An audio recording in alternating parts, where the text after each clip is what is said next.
The State of Nature 2019 report suggests that 1 in 6 species of wildlife, plants and fungi is at risk of disappearing from Wales.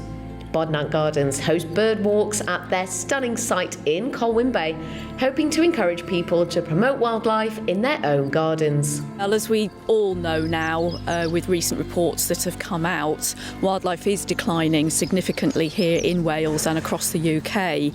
There's a lot that we can do to help wildlife. I mean, not everyone's got wonderful gardens such as Bodnant on their doorstep, but even if you've got a small garden or even a box on your windowsill, that will provide something for species in the food chain, as we call it. So insects, which will then further feed the birds and so on down the food chain. So someone can do something at all times, I think. We do a walk once a month and it just depends on what's around. You know, we can never guarantee sightings, obviously it's wildlife, but we generally see a good range of birds here in the garden.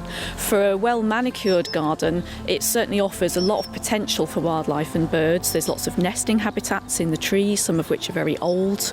There's even nesting habitats in the lovely old building that's just behind me here. House martins, for example, in the summer months will come and nest under the eaves of the building.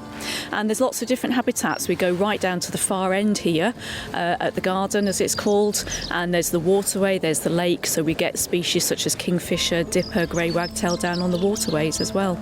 The leaves are still on the trees around us, so it's not always possible to see the bird, but you can hear the bird, and we will certainly be looking at that on the walk today. But also just, those bits that they can take home, whether it's feeding them in their gardens, what not to do, what to do.